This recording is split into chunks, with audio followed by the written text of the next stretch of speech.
I'd like to welcome you to AAC in virtual environments. My name is Jennifer Whittle, and I'm a consultant at Patton, and I'll be moderating this session. Before we begin, a few quick reminders. This session is being recorded, and the recording will be posted to Schoology as soon as possible. Due to the size of today's webinar, we ask that all participants keep their microphone and camera disabled unless it's needed. And now it's my pleasure to introduce the presenter, Tammy Thompson-Cook from Patton East Office. Welcome everyone to Supporting Students and Disabilities in Virtual Environments. I am going to be talking about AAC in virtual environments. This is an interesting topic. As you know, AAC is typically done face-to-face, and the current challenge is how do we do that remotely while we're providing instruction, therapy, and making it work.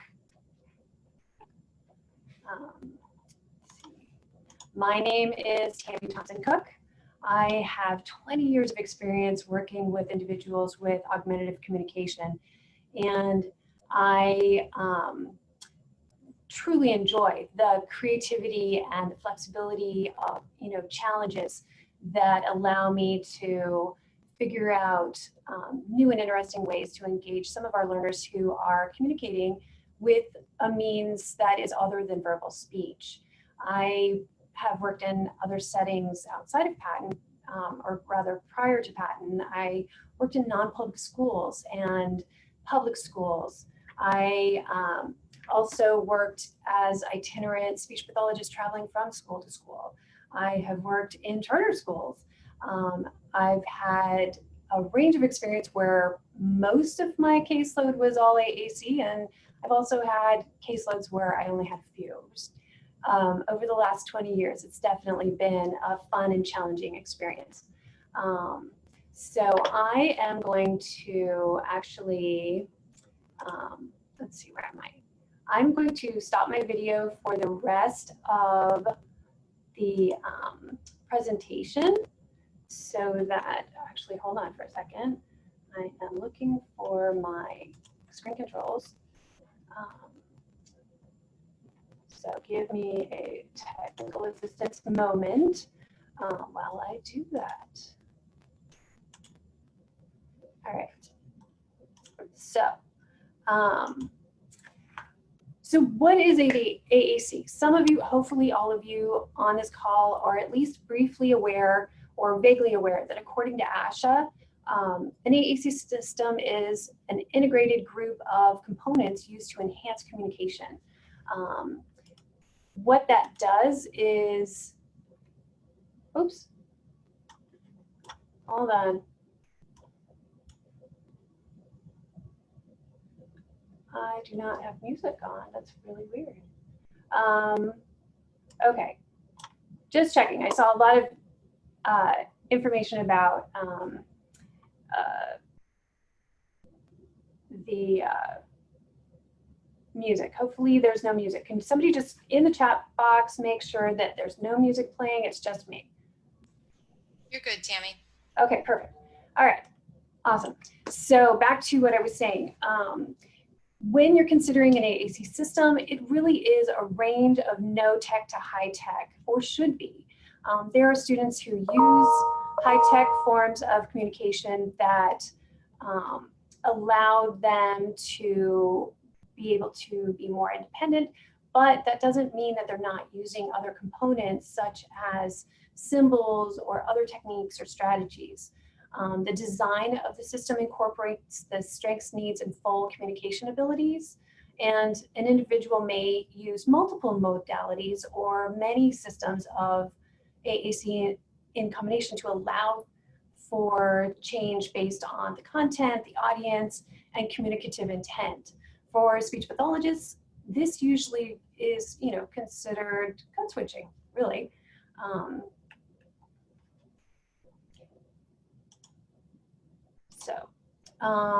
As we look at low to high tech, I really like this graphic because it shows the range of aided and unaided AAC.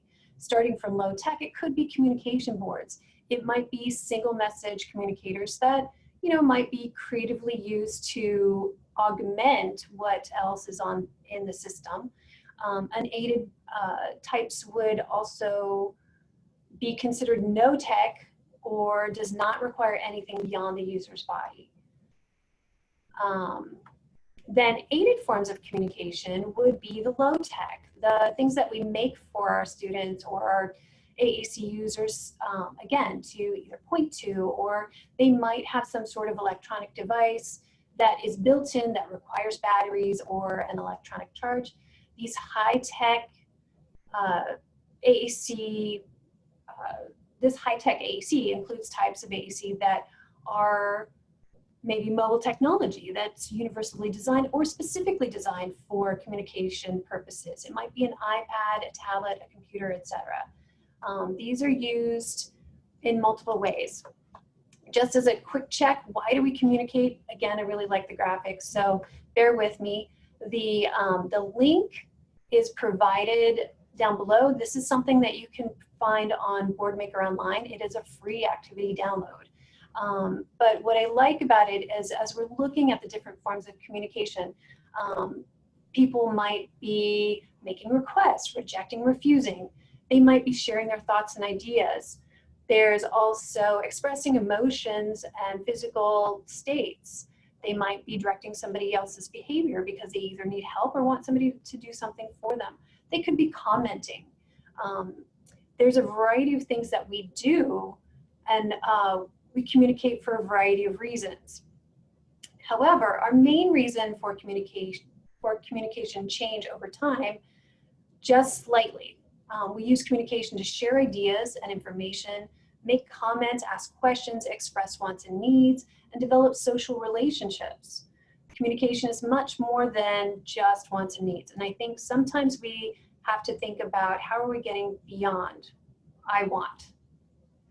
Based on the research of Janice Light, during the lifespan, we are communicating for social reasons over 50% of the time. Wants and needs make up a very small part of that, and exchanging information grows through the years.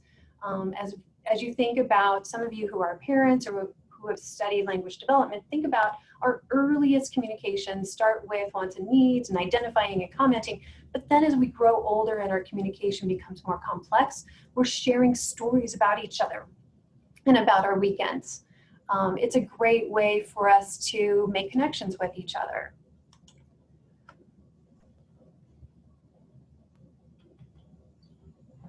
Gail Van Tatenhove provides a nice resource at the link provided at the bottom of the slide that compares natural language development and augmentative communication.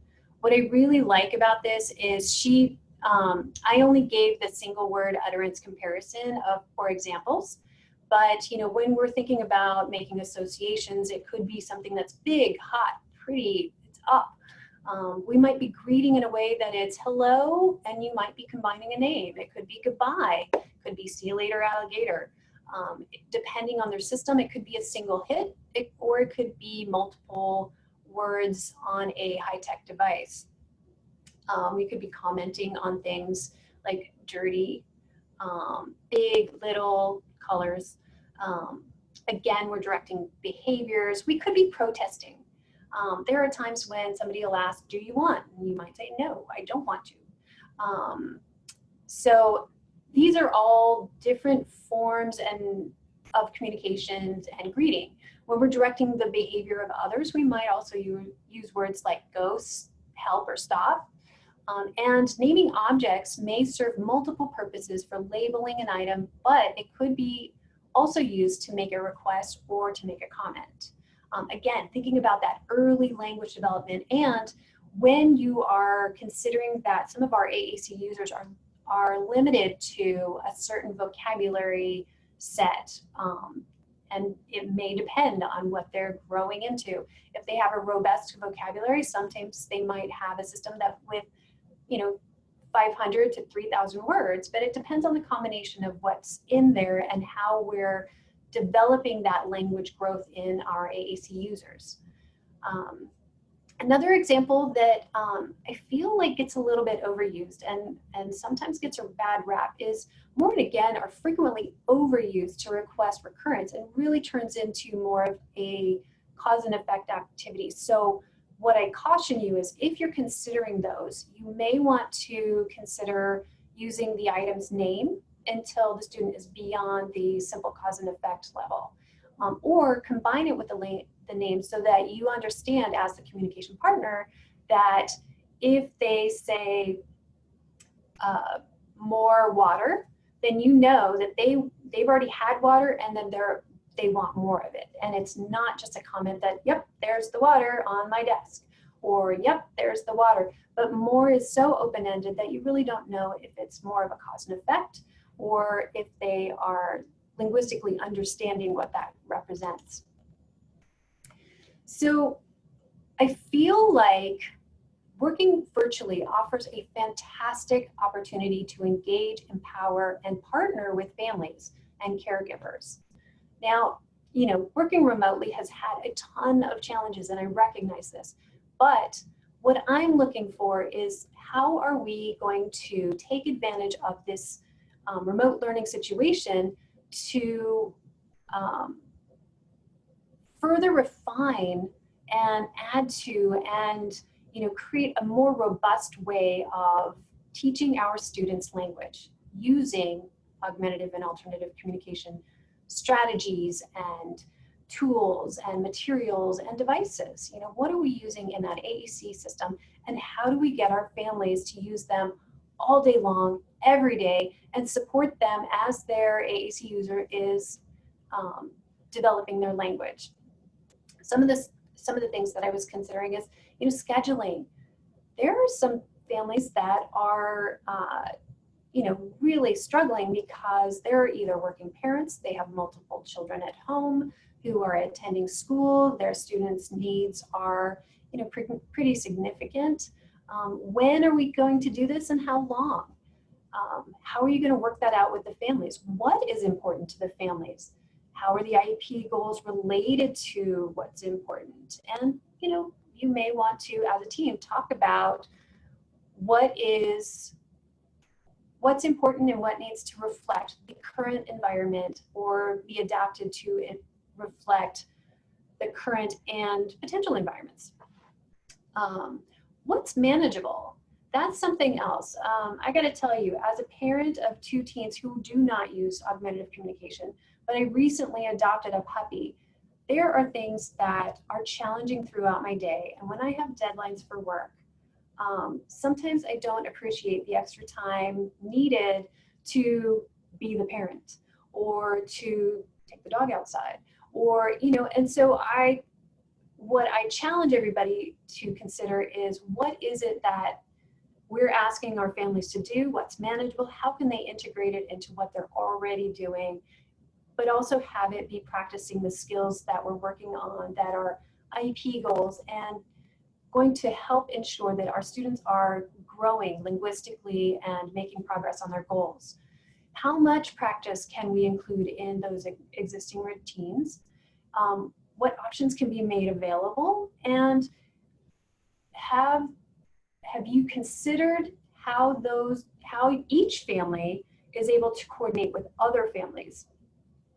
I am lucky enough that in my neighborhood, I have a neighbor who sometimes is my walking partner, and she's a special ed teacher in a district not far from our eastern office. And she shared that the model that her families chose and worked with her on is that during the week she has some dedicated time with the students, but the families wanted to further supplement what was offered in the classroom, as well as offer some social time with their classmates. So the families have gotten together and they have Saturday Zoom calls where they play games and see each other on the screen.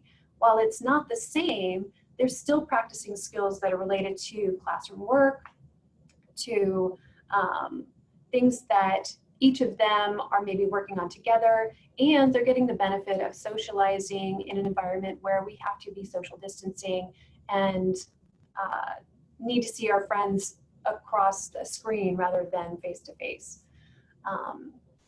So just something to consider as a tool. So in the chat box, are you able to, in the chat box, would you please provide some of the strategies that you've used to empower your families?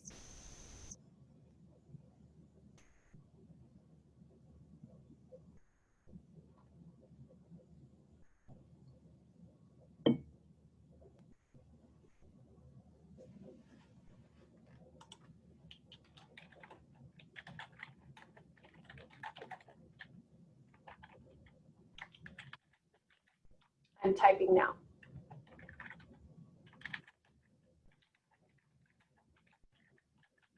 Just so you have it in the chat box.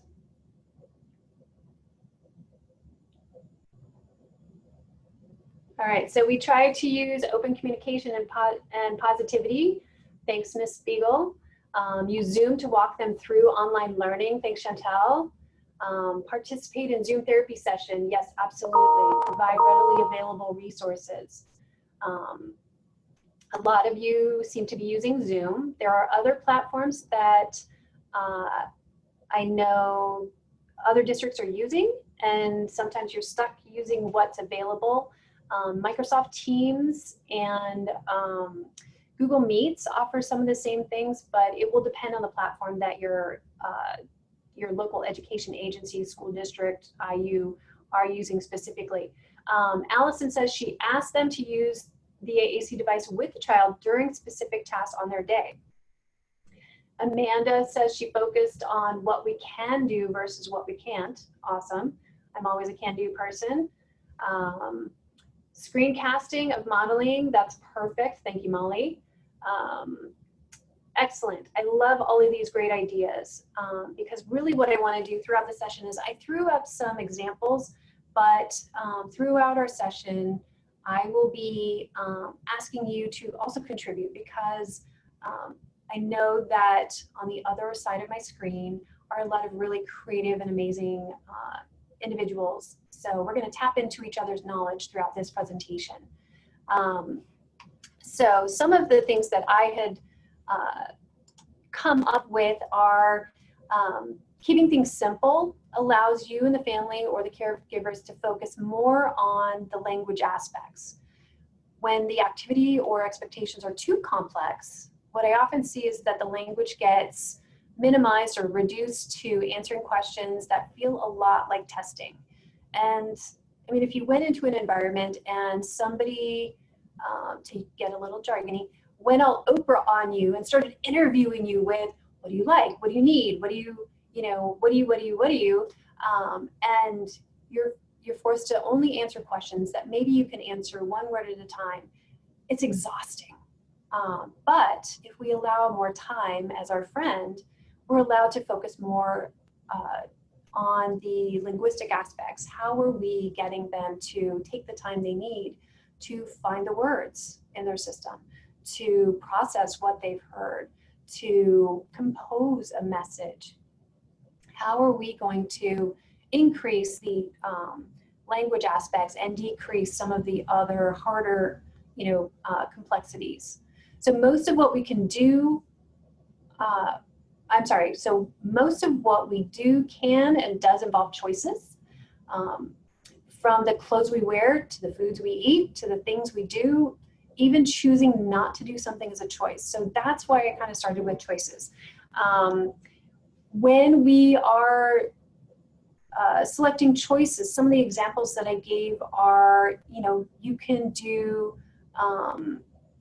two-handed choices when the vocabulary isn't available on the AAC system, or use other things that are found within the environment. It might be picture boards that are dedicated to vocabulary. While this isn't ideal, it allows you to have something that's within each activity for offering communication and options. Objects are also something that you may want to consider. Anything in the environment that represents what the concept is can be used for providing those choices. For example, when we're getting dressed in the morning, The parents can hold up two shirts, and depending on the color or the picture on the shirt, the student can make those choices either through their ability to point or name or describe. If the students are using some other form of access, let's say eye gaze, then they would use that. So they would point with their eyes, they would point with their fingers, they would point with their hand. They might name the color of the shirt because maybe their favorite color is red, but always give them a choice. So they could say that they want the red one or the one with the minions, if that's in their AAC system, of course. They could be describing by attributes and again, using the available vocabulary such as short, long, no, regarding, when we're talking about sleeves, or whether it has buttons or no buttons. These are all common vocabulary words that I see in a lot of the AAC systems. When I'm considering reading, what I really love about literacy is the consistency and the repetition of language. Some of our students, some of our early readers in preschool often read books over 200 times, but our AAC users don't often get that opportunity. So I encourage everybody to read those books over and over again, or to introduce these books to our families and provide some of the options that I'll provide later include ways that the families can access books online or those that you create in PowerPoint. A strategy for working with their AAC system may be to reword sentences or paraphrasing some of the information on the book. That way, if let's say you're doing therapy or you're providing that assistance to the families, you can read the information, and depending on the linguistic level of the student, have them tell their mom, who's hopefully sitting, mom or dad or other caregiver or brother or sister, have them create a sentence that gives a summary of what happened in the book. They might be describing pictures, or they might be describing vocabulary. There was a student that I had a while ago that we were using Gateway 40 as her communication system as she was developing language. And one day we discovered during a News to You unit that we had words like, it was baseball season when we talked about it. She wasn't a fan, but she watched it with her brothers and her dad. And we went through and we found ball that was in her system. Another page had play. Another one had knit, because these were all sports activity related vocabulary. But ironically, it didn't have the word team. This was our first time ever creating a 3-word sentence. So what we did using the Gateway 40 page set was we described what a team was. They play baseball. These were 3 words that were in her device. I got this particular student to go from 3-word sentences in 6th grade to 17-word compound sentences as a sophomore in high school. Just by teaching her and being creative with the words that were limiting, that were available, but a little bit limiting within her system. Within routines, there are opportunities to greet people by, right now we can do the screen bombing, right? Everybody kind of pops in and says hello to whoever's on the screen. It's an interesting world we live in. But they can also get on to, FaceTime now that we're getting more familiar with screens, and we can make calls to our friends and family and provide those greetings that maybe we're practicing, and then share information, which is typically what we're doing. If it's something related to, as simple as, dad walks in the room or mom walks in the room and the other parent is the one that's making dinner.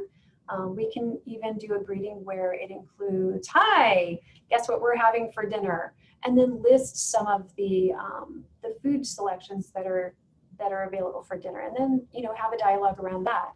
Or, yes, and circumlocution, thanks, Krista. Or Is there something that happened that was atypical? This is a perfect opportunity to talk about things that are, not happening, like on a daily routine. Like for us, we got a new puppy in June. That was kind of exciting and fun. And right now, some of the interesting things that happen are when she gets wound up and hungry. Apparently, yesterday was a good example of how she was tearing up the kitchen that she is quarantined in, so that she doesn't have accidents. But so that was a lesson in behavioral choices. But then the other thing that we need to talk to our families and caregivers is show and model everything. How are our students supposed to learn a language that we ourselves aren't using? When we're pointing to things, it allows them to understand that everything can have meaning. They can use this to make choices. They can use it to communicate a variety of things. They can also demonstrate that, I'm losing the thought for it. Anyway, we'll move on from that. But there's a variety of things that happen within our day.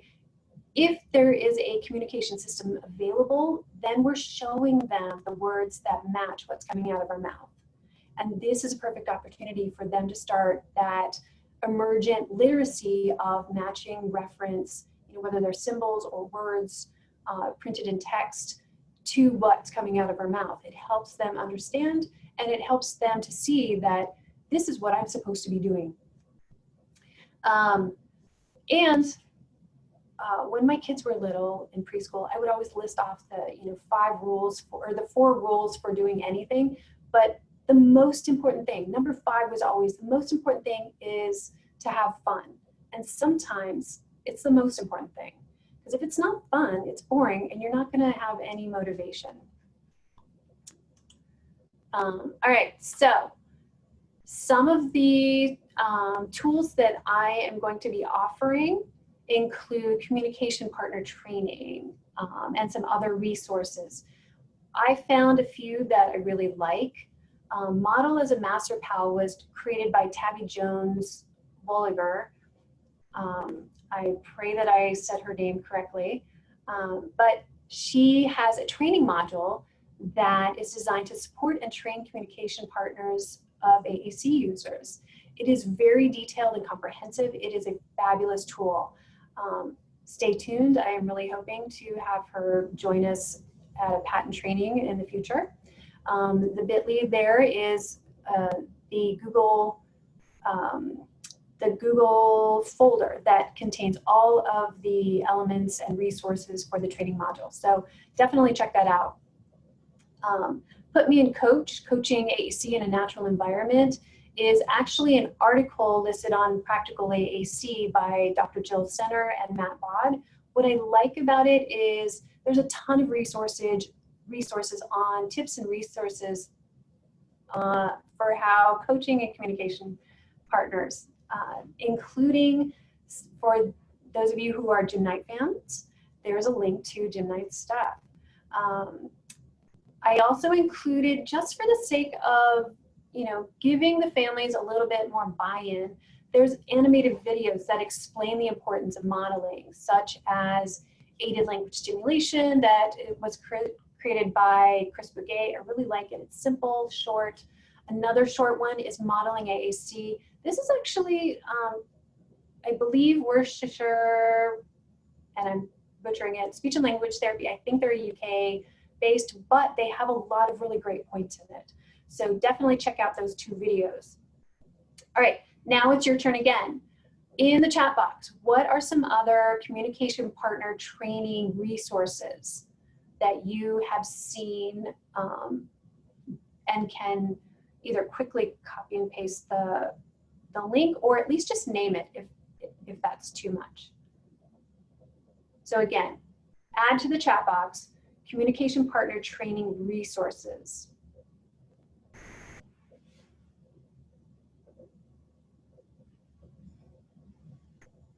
Power AAC. Actually, that's listed on one of the slides later in our presentation. Thanks, Shana.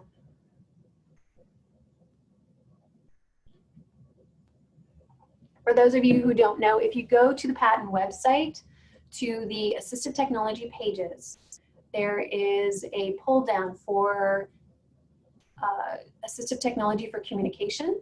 You have to click on the pull down so that you get to the actual Power AAC modules.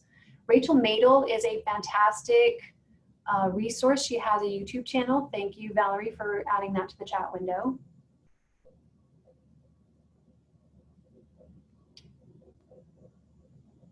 And thanks, Melissa. Quick plug, if you aren't already signed up, I've seen a ton of valuable resources offered through Saltillo, which has online classes for a variety of implementation strategies and whatnot. They also have a YouTube channel, so definitely check them out.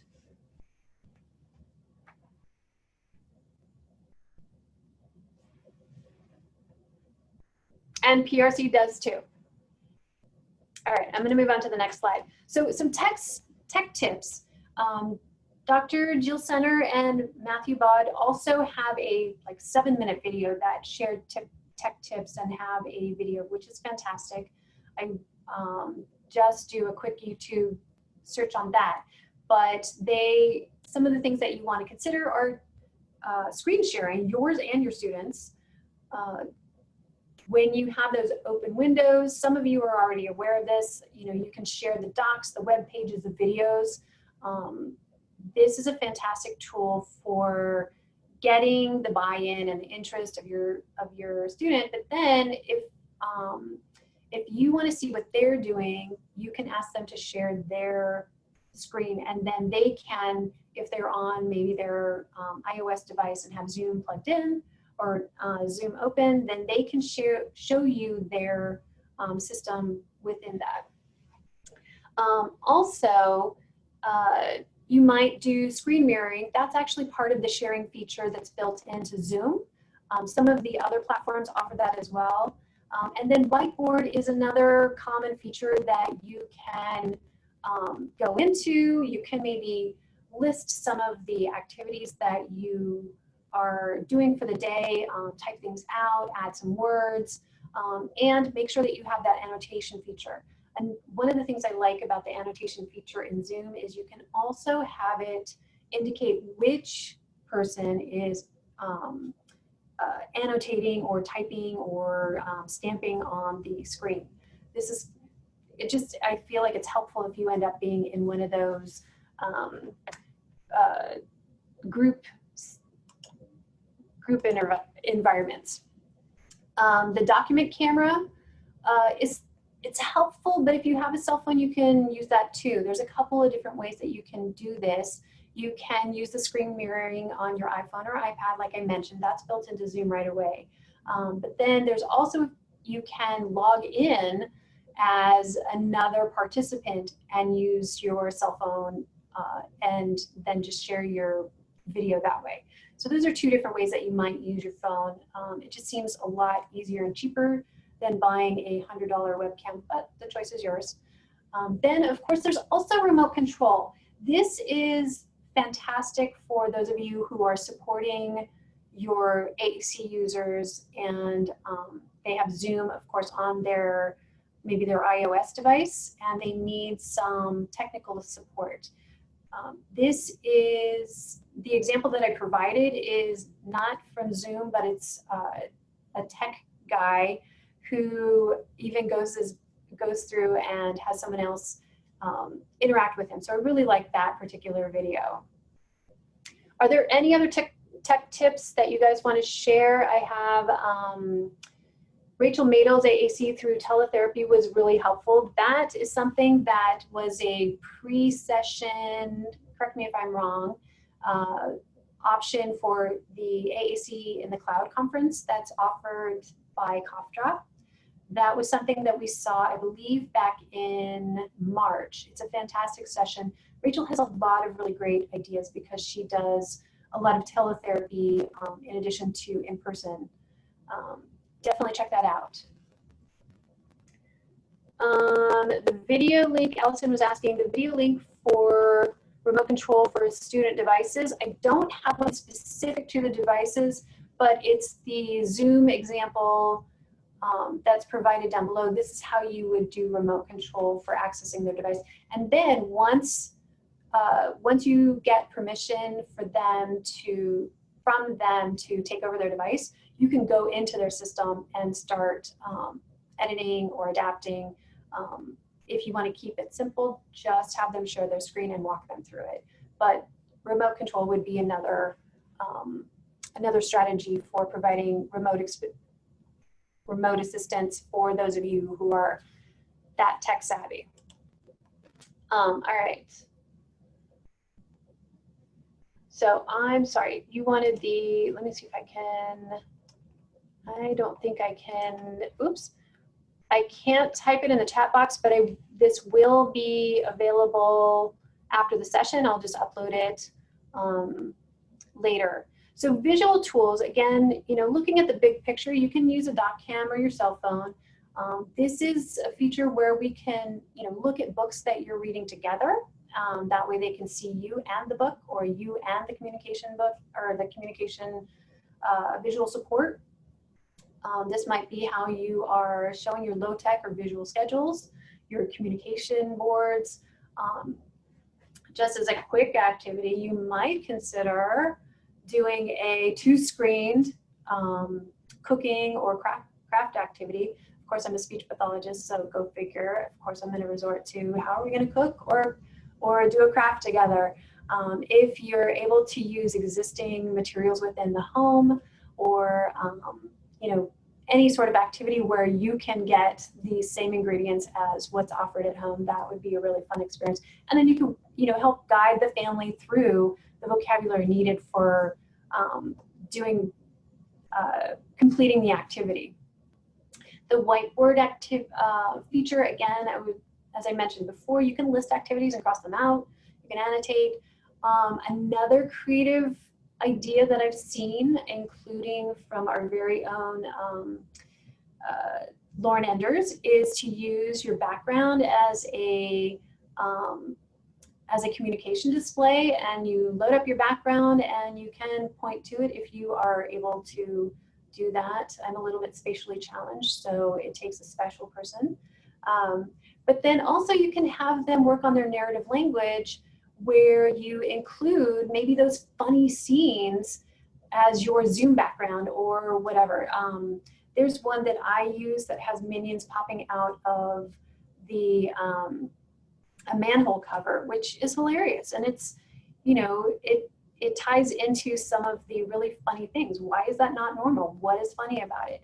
Or there have been times where during a meeting, we did a April Fool's joke with a colleague, and I used the space scene that's offered a bit through Zoom, and I wore my son's stormtrooper helmet.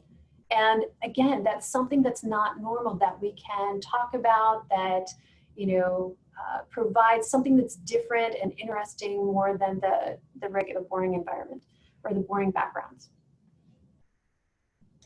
What are some other visual tools that you guys have used? Please add that to the chat box.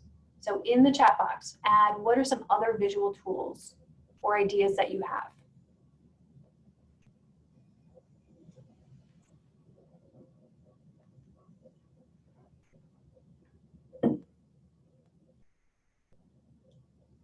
Oh yes, boom cards, I do have that listed later. I am not going to go into them, but I do have that listed.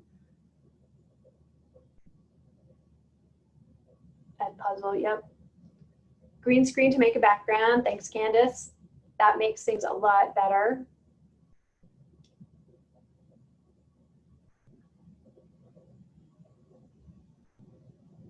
Oh, sure. Krista, thanks for sharing that. Nothing is way out in left field, but having a comprehensive input storytelling, that's narrative language and speech speak. So it all comes together, working together as a team. We definitely have different lenses to look through. The vocabulary might be different, but the concepts are often similar. And we just need to figure out how are we best supporting our AAC users. Mirror the child play with real toys that match what they're using. Awesome. And then Krista said she'll share links. So, oh, you want me to share a link so that you can see it. I am not prepared to do that, but on the horizon, we're going to have 2-minute tech tips that we're going to be offering throughout the year on our patent assistive technology channel. So definitely stay tuned for that. We want to keep it simple and easy so that you can go someplace and be like, how do you? So if you at some point would like a 2-minute tech tip on something and would like to make a request here, I am going to save the chat. So just say please do a 2-minute tech tip on at any time during the presentation, but definitely tease that out so I know what we're doing. All right, so for those of you who might be struggling with how am I going to get the software that helps me use what the student is using, there are lots of free and trial-based software. Most of the software that's provided by Saltillo and PRC is window-based. I think actually it's all of it. But what's nice is you have the PASS software that gives you, I believe, 90 days of speaking. And then after that, you can either use it as a communication, during that time, you can use it as a trial of a communication device. But after the fact, or at any time, whether it's speaking or not, you can also use the feature that allows you to type the symbols and allow a path of finding vocabulary within the Prankiromic system. Because sometimes when you're not familiar, it's really hard to find vocabulary and the way to, like the steps to get there or the buttons that lead to a specific word. And so it's just kind of, it helps you create those cheat sheets that most of us need when we're working with words for the first time. There's also Chat Editor, the Empower demo, SnapCore First and Communicator 5. These you can request a trial, but it's free for individuals who are speech language pathologists because they want us speech language pathologists to be supporting the augmentative communicators as primarily as those who are able to write those durable medical equipment evaluations for submitting to get it through medical insurance. Yes, I will do a tech tip on boom cards. We are also talking about doing a series for speech pathologists that also looks at some of the technology that many of the speech pathologists are using. So be on the lookout, but I will definitely do a 2-minute tech tip on that. More emulators and apps. BoardMaker has a 90-day trial. You can create interactive boards that act like speech generating devices or just create the low-tech board and create a PDF that you can either share in the back. Proloquo Go has several. So Zoe, I'm sorry, I'm interrupting my thought. She has several Proloquo Go students. Some of what you can do is look on their website and see what tools are available, but you may want to consider either finding out if you can ask your education agency to purchase that for you, provide the license for you. An Apple workaround is that technically speaking, you're allowed to share it on 5 devices. But this is for, primarily for the use of the AAC users. But if you're supporting that AAC user, then it's a conversation that you may want to have about how do you get that code so that then you can create the pages needed to then share it and email it. I do like the interactive features of creating pages and sharing those. It's a nice tool. Some other resources that we have are Sonaflex Lite. The GoTech Now, what I like about it is if you're not ready for the full version, first of all, it's not that expensive for the full version, but you can get a demo version of up to 3 pages. It's just you're very limited as far as what you are able to do on it. Cough Drop has a 2-month free trial, and then I believe they have a month-to-month subscription. We also have Verbally, there's light and a free version. That's, you know, more resources that you can have. If the system doesn't necessarily match the student, or the symbols don't match the student, you're gonna have to pick and choose who's able to do that. Some students need the matching and the exact same system, and others are totally capable of understanding that there are different ways to represent, let's say, the word apple or table or drink. Of course, those are very big picture words. But there's different ways to represent the same word, and different artists for the various manufacturers or vendors have different ways of representing that. Valerie says that Cough Drop will also give you the full version for free if you are in a role where you are involved with or conduct AAC evaluations. Just contact them directly. Thanks, Valerie. Some literacy resources, I think I already mentioned that I love using books.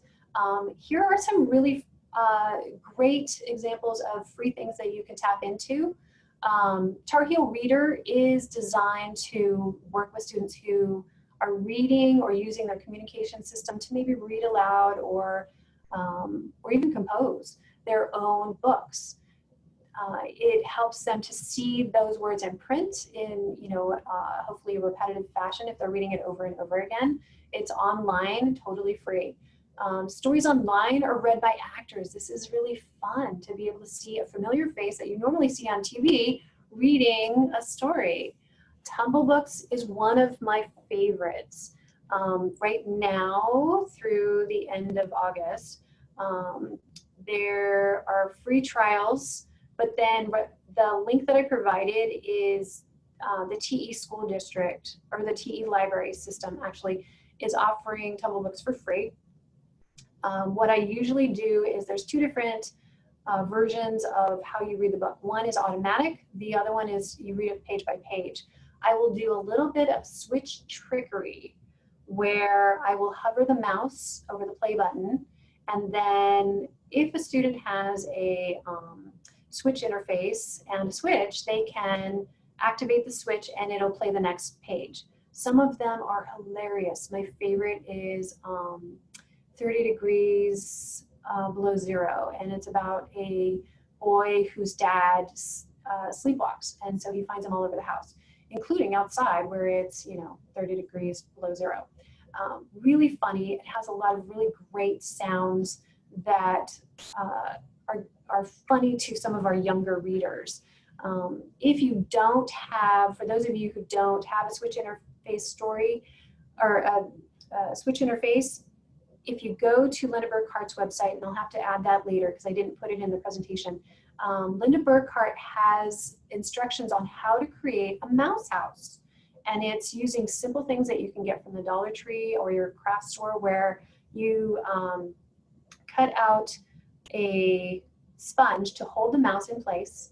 You paste that within a simple dollar store like 2 or 3 ringed photo album binder, of course taking out all the pages, and then you place a little nub of like a glue stick on there, like one of the hot glue sticks, onto the lid, and then the sponge provides the resistance without activating the mouse right away. Fabulous, under $5, and you're using stuff that you already have. It's simple, simple, simple. There are also free stories that are broken down into age and grade levels, including Spanish and Arabic, on the free children's stories. I, of course, am always looking for phonological awareness because some of our AAC users really still are missing the literacy component. We focus so much on words that we forget about spelling. And as our students are developing linguistically, they need to know where to find words, how to spell them, even creative spelling, because what's beautiful about word prediction is if you get close, it'll provide the word. And if our students can recognize the word from all the literacy and reading activities that we've done, then they'll become more independent communicators down the road.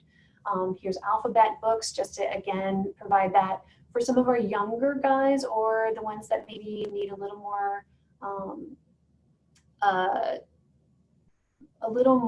of that engagement with the families, because otherwise you're going to have to make it and send it out to them. Kids Club has printables for literacy activities. I love this. I will print them. This is what I do sometimes in front of my TV is I'll print them, laminate them, cut them out, put Velcro on the back, and put them in a binder, and it becomes my interactive story with some of my in-person kiddos. But if you have a library of those, you might rotate them around as an asynchronous activity that can be checked out of your personal library. Do you guys have any other literacy tools that you want to throw up in the chat window?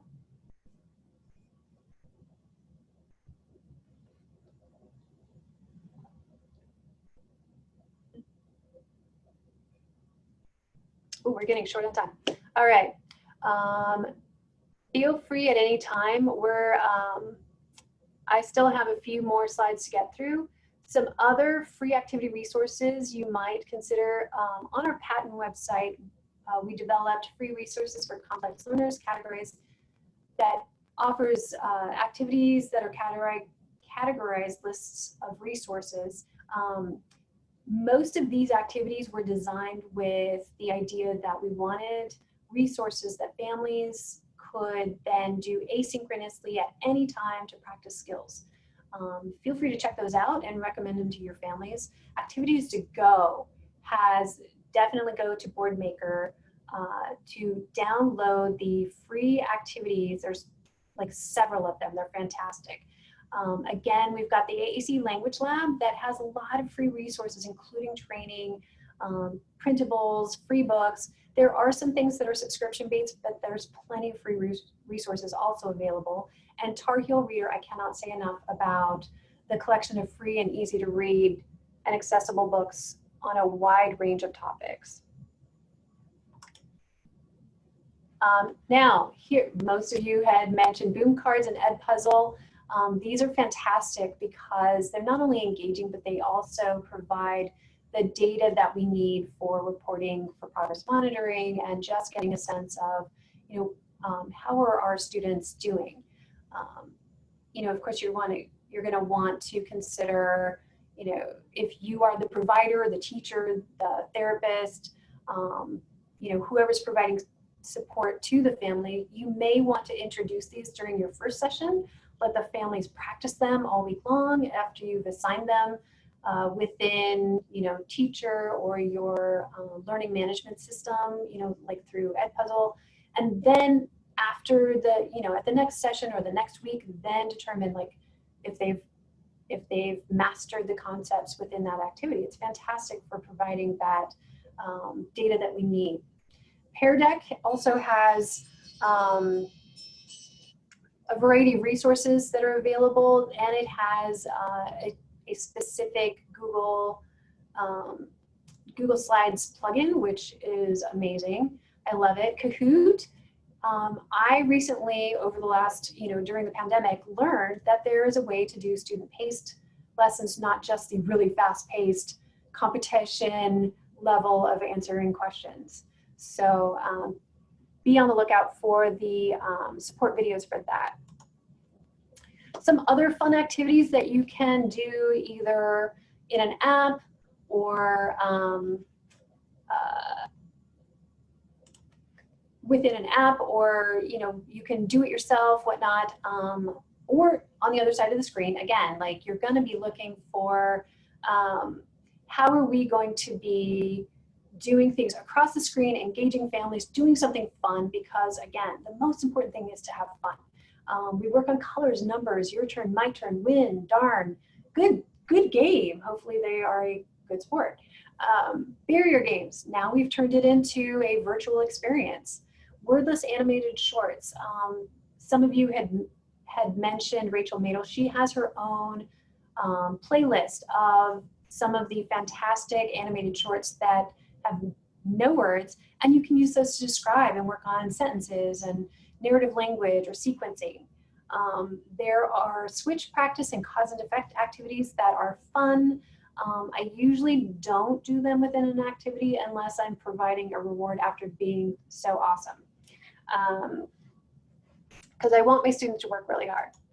I'm a tiny bit of a taskmaster. So some fun switch activities, these are fantastic. I love the crazy videos that are offered by the Prairie Woods school that's over in the UK.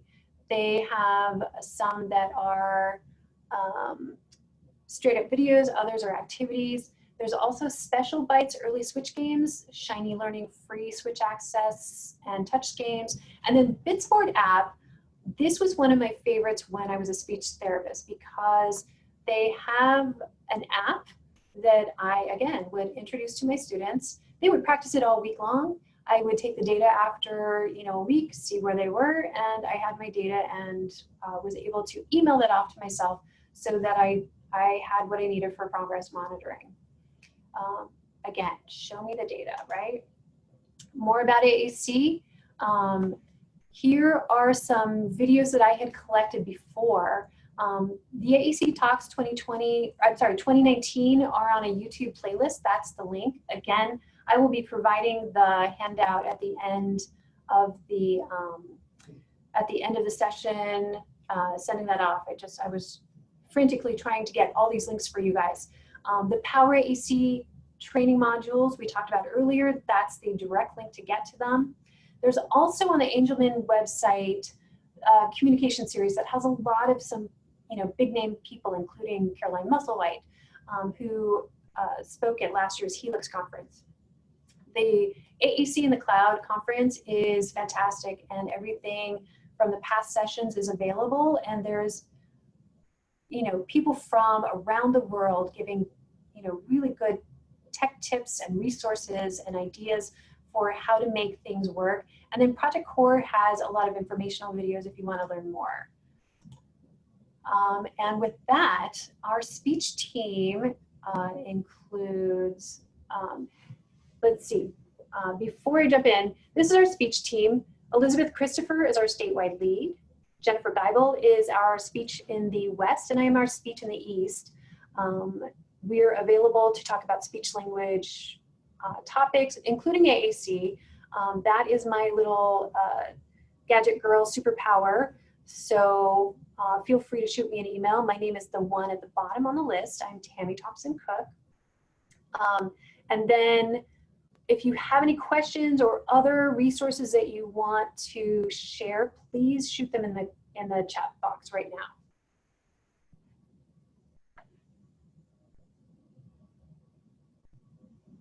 Bethany gave us a resource for switch games and some good sequencing speech and language activities from gingertiger.net. And Books, I forgot about Books. Thank you, Karen, for adding that. Definitely check those out.